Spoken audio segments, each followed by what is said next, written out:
Чернобыльская зона отчуждения. Мертвая земля, выжженная радиацией, или уникальный заповедник, где природа уже доказала, что сильнее человека. А может, и то, и другое? В последние годы это место стало очень популярным. Что манит сюда и легальных, и нелегальных туристов? Кто-то хочет посмотреть места, которые видел в сериале и играх. Кто-то посмотреть на уникальную картину постапокалипсиса, где природа с каждым годом отвоевывает свою территорию.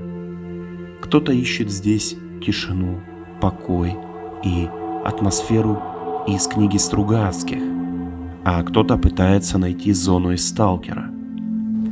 Кто-то зарабатывает на зоне деньги, а кто-то просто убегает сюда от внешнего мира. Каждый ищет здесь что-то свое, и я уверен, зона каждому видится по-разному. Это мой 4-й нелегальный поход в зону. В первый поход я шел, пытаясь найти здесь атмосферу из игры, но не нашел. Зато открыл для себя совсем другую зону. Это своеобразное место силы, куда хочется уйти подальше от рутинных проблем и городской суеты. Здесь царит покой и тишина. Не такие, как в лесу или в горах. Свои особенные покой и тишина. Пойдя во второй поход в мае, я открыл для себя еще одну зону. Весеннюю, цветущую и живую. Пойдя в свой 3-й поход в августе, я увидел 3-ю зону, похожую на голливудские картины про конец света, когда города превращаются в джунгли. Я думал, что поставил для себя точку в этом месте и не собирался возвращаться сюда так скоро. Но вот на дворе середина ноября, и я снова здесь. Зачем? И что на этот раз я хочу получить от зоны, мне еще предстоит понять. Наш привычный состав в этот раз немного сменился, и вместо Гагарина пошел Валера, который давно хотел, но то ли у нас не было места в группе, то ли у него не получалось. По традиции, примерный маршрут был прописан заранее, и первой значимой точкой был остров 3-й очереди ЧС. Проникнув в зону и дойдя до места первого полноценного привала, мы нашли уютный чердак в одном из сел, поспали несколько часов, позавтракали бутербродами с салом и острым соусом и отправились к следующей точке.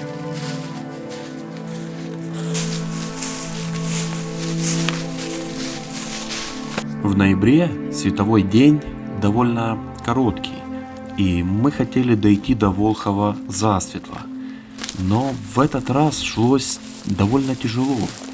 Что послужило тому причиной, недостаток сна или коньяк, неизвестно, но на первый взгляд не очень далекий путь оказался для нас долгим испытанием.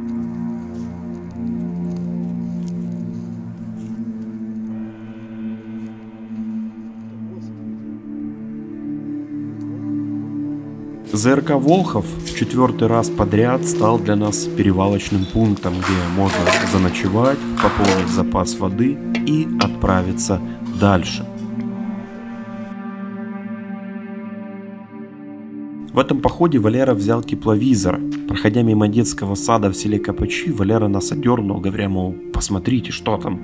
Это был памятник, который в тепловизор можно было принять за силуэт человека. Мы отлично рассчитали тайминги и до рассвета подошли к острову.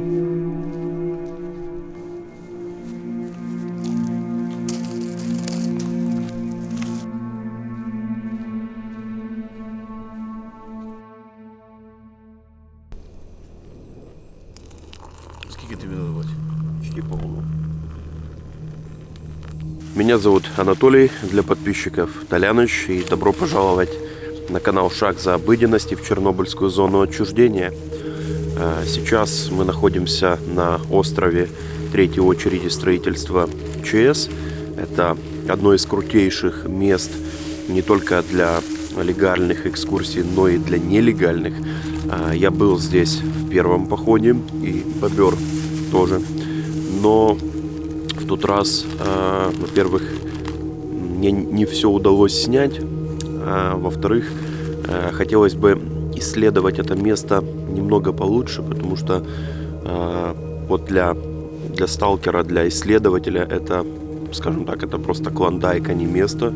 Здесь минимум 2 крутейших локации, это Градирни и 5-й энергоблок, и помимо этого есть еще куча других строений, по которым я планирую сегодня пройтись.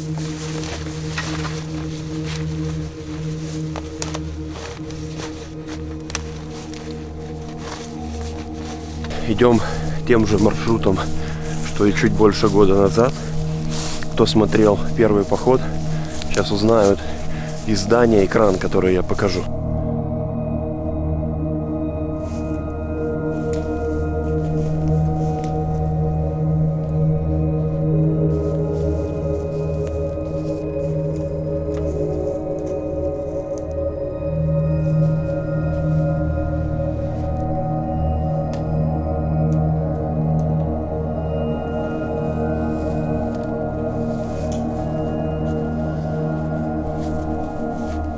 Блин, движок-то прикольный.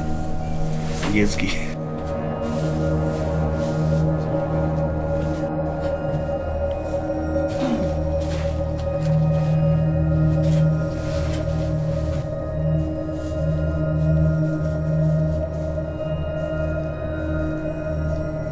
Я прислушиваюсь к комментариям. Много писали, что мы мало показываем радиацию, поэтому дозиметр теперь не у бобра, а у меня в кармане. Сейчас посмотрим, вот эта красотка фонит или не фонит.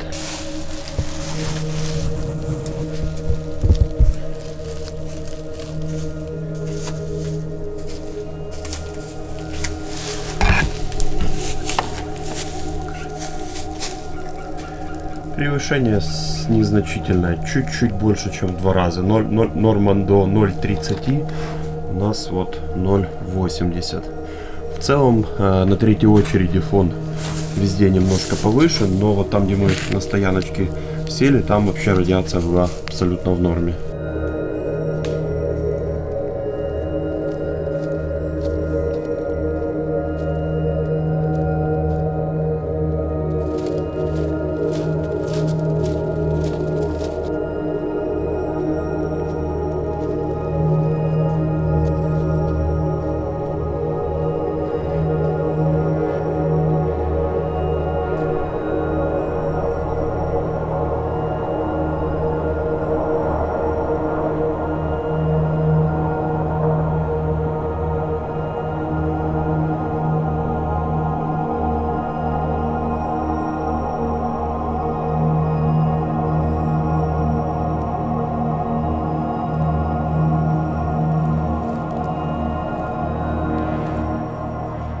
В зоне трудно почувствовать атмосферу, которая есть в игровой вселенной, в игровой зоне.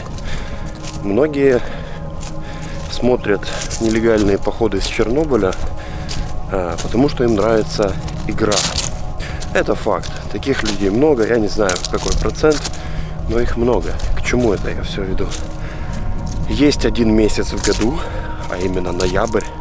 То есть именно вот в данный момент, когда можно почувствовать эту атмосферу, но также должна быть еще и правильная погода. Сейчас солнце зашло. Я не знаю, получится ли через камеру передать эту атмосферу, но сейчас вот именно та самая атмосфера из игры.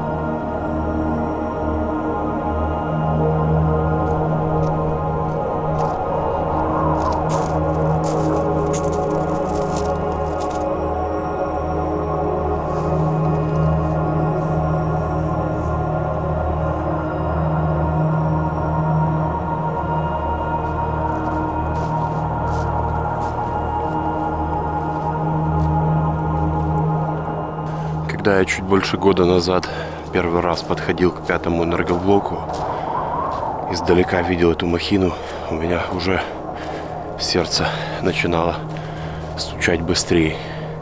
Конечно, во второй раз уже не так, но все равно вид этой громадины, этого крана, кстати, это ГП 640 грузоподъемностью 640 тонн. Мы сейчас подойдем к ангару, если там никого нет, то я покажу, где собирали части реактора и что там делали металлисты после аварии. В этом походе у нас есть тепловизор. Мы подходим к ангару, где когда-то были металлисты. Там их давно уже нет, но мало ли. Год назад, когда мы подходили туда, видели свежие следы машин и людей, поэтому сейчас тепловизор аккуратненько посмотрим, несмотря на то, что день, но так как на улице холодно, тепловой след все равно будет хорошо виден.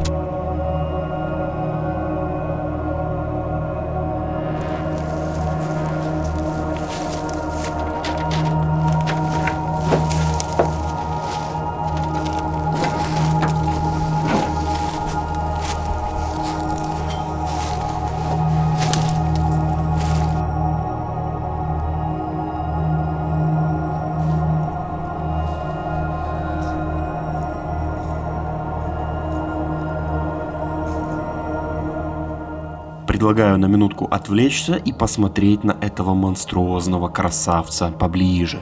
Кран КП или ГП 640 использовался для подъема и монтажа металлоконструкций реактора и барабан сепараторов.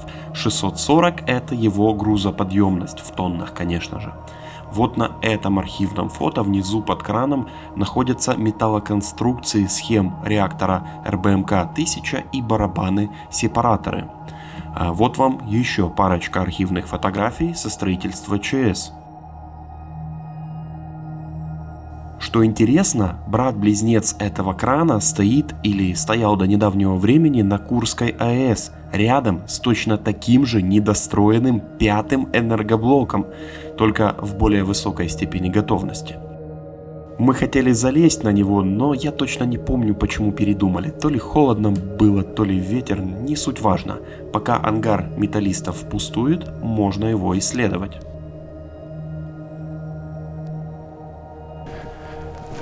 Посмотрите на вот это количество металла. На острове третьей очереди строительства ЧС, на каждом шагу, куда ни наступи, везде металл. Учитывая, что раньше металл активно пилили и вывозили с зоны, удивительно то, сколько еще металла в зоне осталось. Я, естественно, против того, чтобы загрязненный металл вывозить, но факт есть факт. Раньше это делали. Удивительно, почему оставили огромное количество металла. Вот в этом ангаре раньше обитали металлисты и очищали металл от радиации. Где-то здесь должно быть пескоструйное оборудование, с помощью которого они, собственно, очищали верхний слой с металла и таким образом очищали. Сейчас пройдем, посмотрим. Еще буквально несколько лет назад доступа в этот ангар не было, потому что здесь постоянно работали металлисты.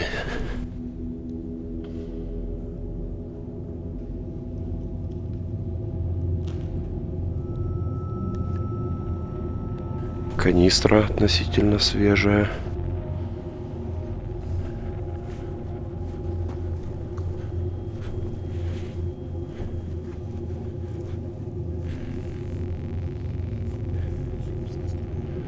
Где? Ага, да, вот, баллон от пескоструя.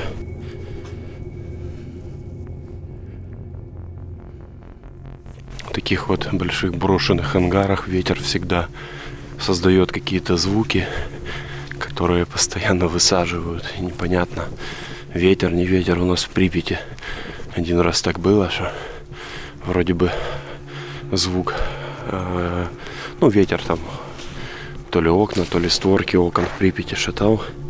Оказалось, это были менты. Так, а это что, как думаешь? Охренеть. Какая-то хрень. Оце, по-моєму, був тут дизель. Його сняли. Давай посмотрим, что тут на полочках лежит. О, смотри, оно все залито то ли маслом, то ли мазутом.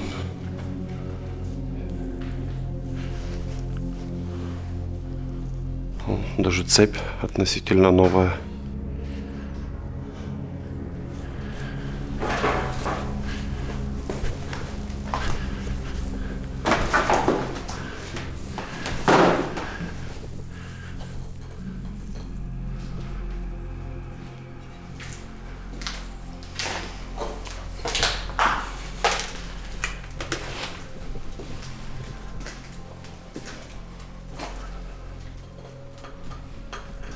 Это интересно, что такое. Що таке? Ты в электронике лучше меня понимаешь, так что для тебя здесь точно больше знакомых предметов, чем для меня.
Кстати, по поводу радиации. В этом ангаре радиация 100 микрорентген в час. Это превышение где-то в 3 раза, 3 с копеечками. Но в целом пока что ничего опасного. В целом на третьей очереди радиация колеблется от нормы до где-то 500 микрорентген в час. В зависимости от места. Если кто не знает, я могу буквально там, допустим, метр вперед пройти, и если это какое-то фонящее пятно, то сразу же вот в метре, допустим, может радиация моментально подняться или наоборот упасть. Здесь, судя по всему, металлисты и жили. Либо это один из ихних вагончиков.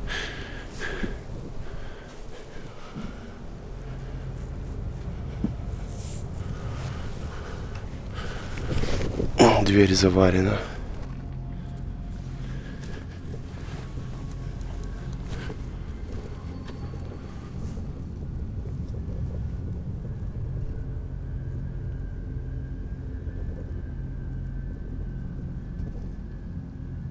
Интересно, Волга с одной фарой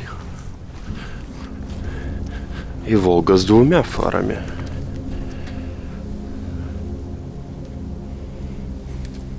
Я не автомобилист, но, по-моему, у Волги 2 фар не было. Либо какая-то модификация. Сейчас. Что это, Бобр? Контрольний істочник. Что он контролирует? Сейчас побачиш.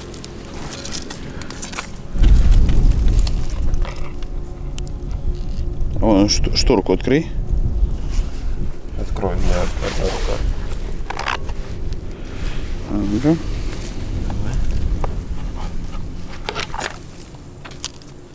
Ух ты. 200 сколько? Нихера себе.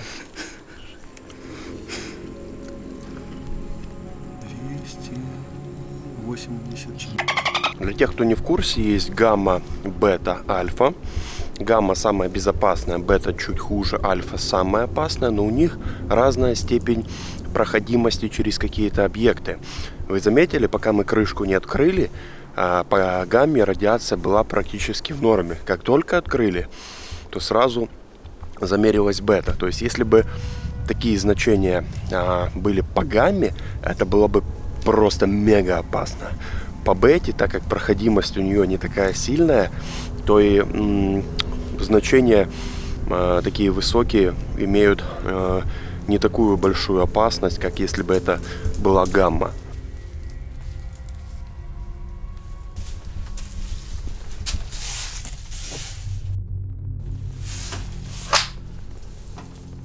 По-видимому, это тоже было когда-то одно из жилищ металлистов.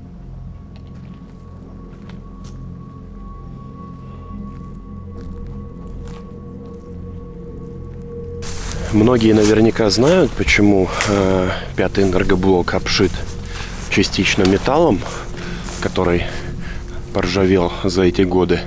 Но если вдруг кто-то не в курсе, рассказываю. После аварии строительство 5-го было практически закончено, и его не планировали останавливать. Его хотели законсервировать, скажем так, чтобы позже продолжить строительство, и начали обшивать внешнюю часть 5-го энергоблока металлом, для того, чтобы радиация оседала на металле, а не на стенах самого блока. Потом планировали снять этот металл, но, как видите, ни 5-й энергоблок не запустился, и даже металлом полностью его не обшили.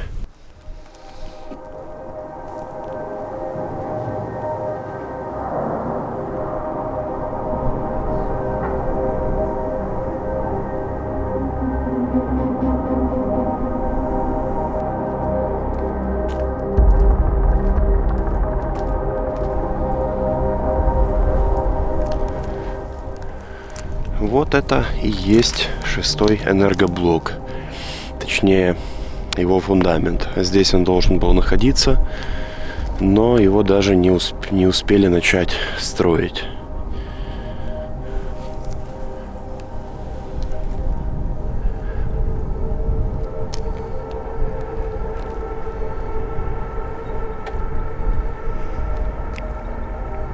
А вот это уже рабочее предприятие, поэтому сильно долго маячить здесь не стоит.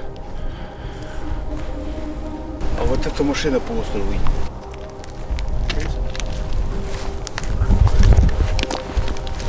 Услышали машину. Пока не можем понять, где именно, но где-то здесь рядом она.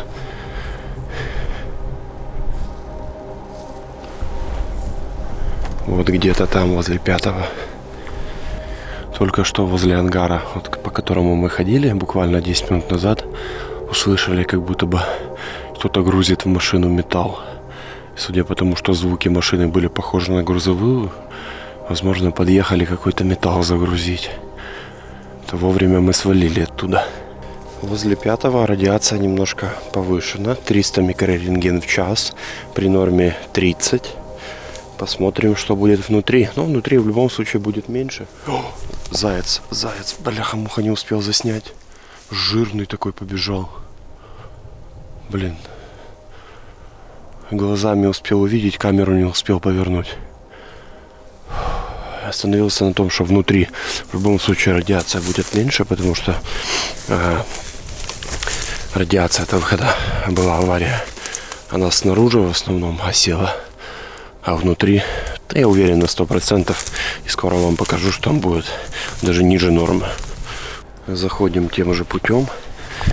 В этот раз постараюсь снять не только больше, но и лучше. Когда последний раз я здесь был, чуть больше года назад, я снимал на 8-ю GoPro. И я вам сейчас просто покажу вот этот же коридор. Сейчас вставлю для сравнения кадры с GoPro. Это специально для тех, кто говорит, типа, да, типа нормально, хорошая картинка с GoPro. Хорошая, только при ярком свете. А как только начинаются проблемы с освещением, то картинка жопная.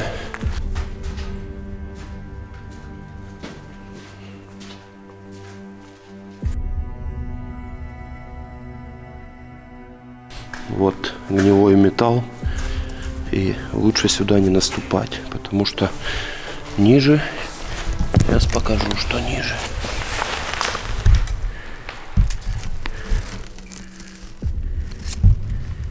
Вот один из примеров, какой-то сталкер может идти по коридору, засмотревшись вверх на эти масштабы, снимая на камеру и не заметить вот этого.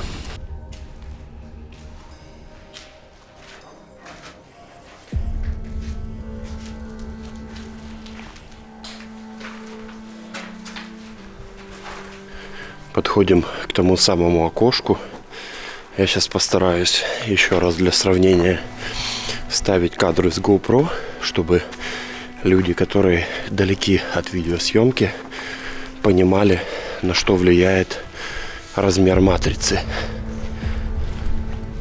И почему, собственно, я снимаю не на экшн камеру, как многие, а на полнокадровую беззеркалку.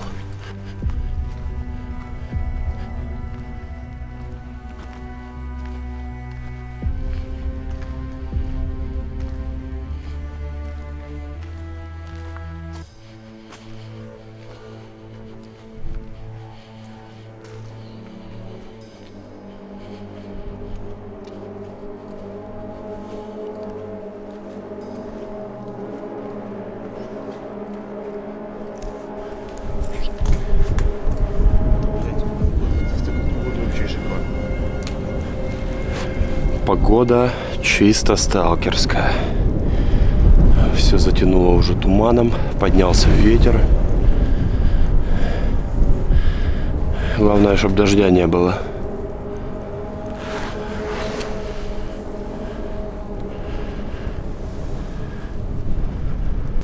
При такой температуре у нас коньячок закончится, наверное, еще до прихода на хату. Блядь.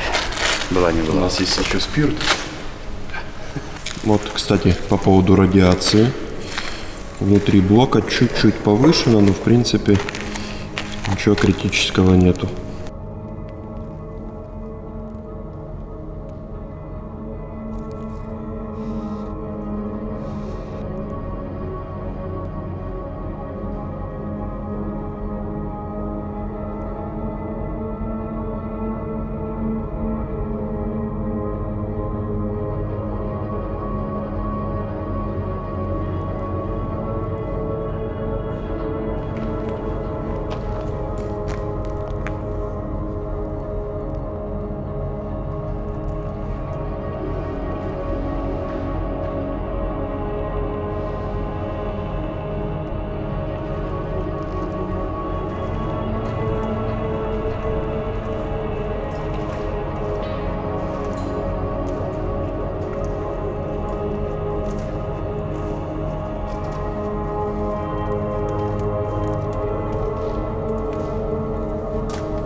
Перед тем, как подняться на крышу 5-го энергоблока, предлагаю вам насладиться видами с дрона, ведь мне вам таки есть что рассказать, и не только про энергоблок. Вы наверняка уже обратили внимание, что листва на деревьях зеленая, что явно не похоже на ноябрь месяц.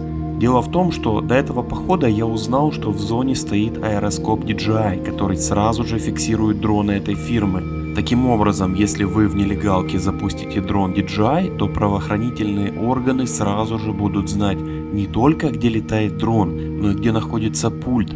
А учитывая, что в этом походе я хотел снять только 3-ю очередь с дрона, и то, что рядом ЧС, а это стратегический объект, и менты с большим желанием приедут посмотреть, кто там возле станции пускает дрона, я решил не рисковать походом и дрон с собой не брал. Откуда же эти кадры, спросите вы? Я попросил их у профессионального дроновода, и правильным жестом с моей стороны будет сказать, что у него также есть канал. Называется он Смакадрон.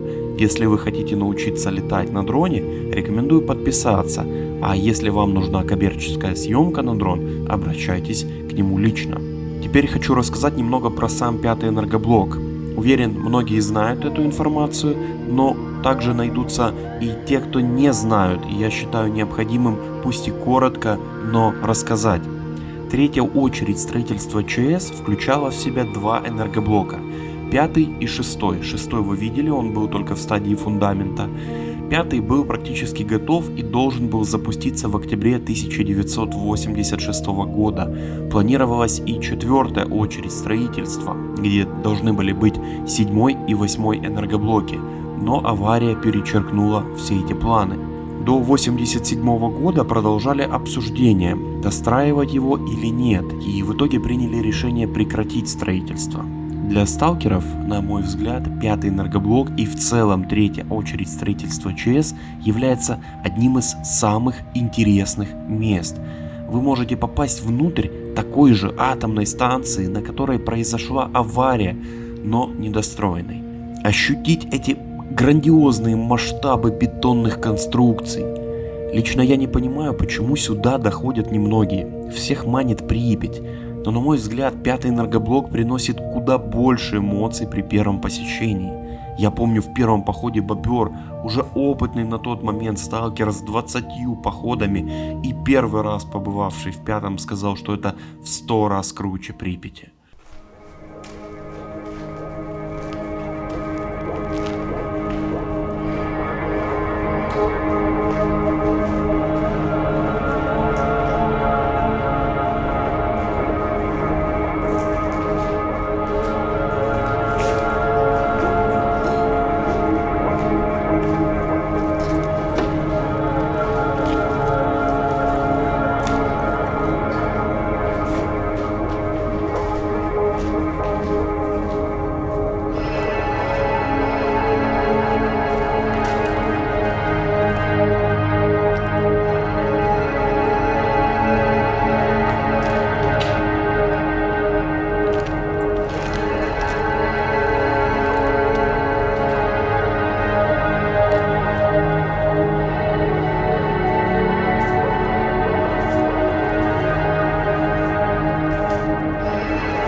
Пять минут назад мы стояли вон там вот наверху, а вот нашли вход в это помещение с другой стороны.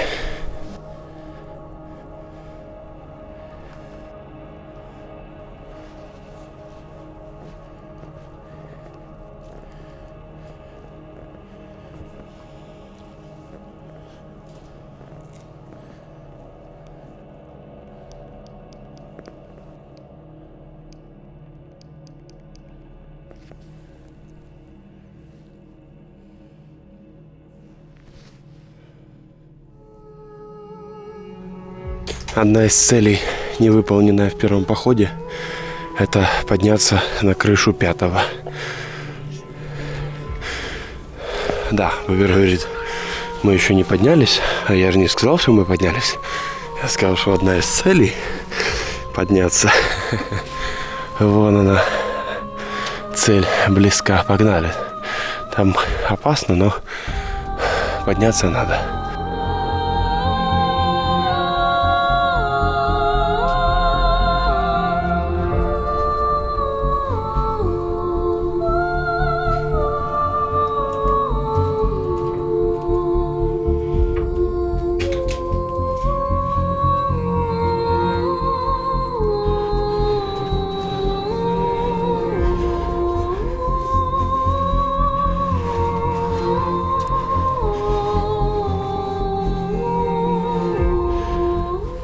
По вот этой, да, лестнице, Бобр? По вот этой лестнице вон туда наверх.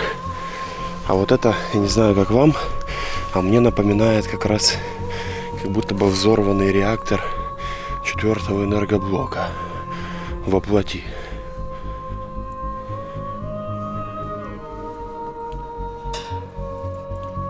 Это пусть и не вершина дуги, но виды отсюда открываются более потрясающие.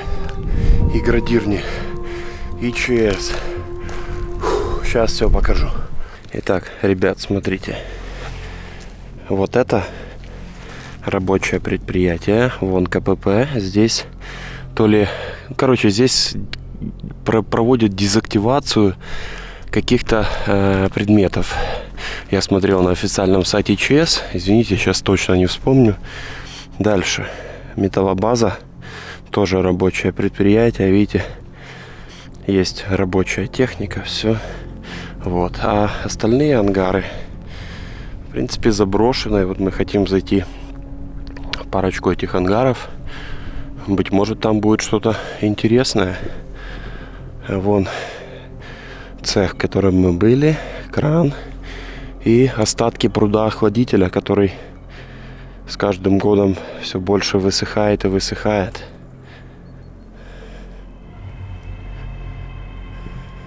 А на предприятии ЧС, видите, движуха, автобус, видимо, развозит рабочих.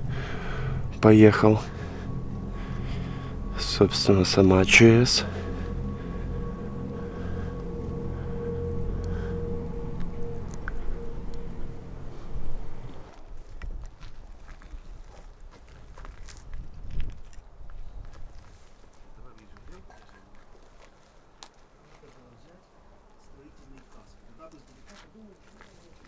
В прошлых походах, когда дозиметр лежал в рюкзаке у бобра и его харило доставать, мы постоянно слышали фразу «нет дозиметра, нет радиации». Хорошо, что в этом походе дозиметр лежал у меня в кармане. Дело в том, что мы решили сделать чайку и перекурить на крыше 5-го, но я решил достать дозиметр и проверить радиацию. А вот на крыше 5-го фонит нехило. 1400. Может и дурная.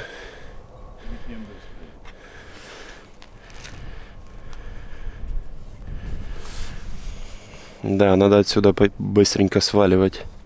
Я не думал, что здесь так сильно фонит. Это реально дофига. Друзья, на этом первая серия подошла к концу. Со всех сторон сейчас вокруг 5-го энергоблока то ли экскурсии, какие-то машины ездят. Сейчас будем слазить и попытаемся исследовать ангары возле 5-го энергоблока. Возможно, мы найдем что-то интересное. Если серия понравилась, обязательно не забывайте палец вверх, впечатления в комментариях. Ну и друзьям тоже можете скинуть ссылочку и подписаться, потому что на этом канале будет только качественный контент. Благодарю всех, кто смотрел, и продолжим экскурсию по 3-й очереди во 2-й серии.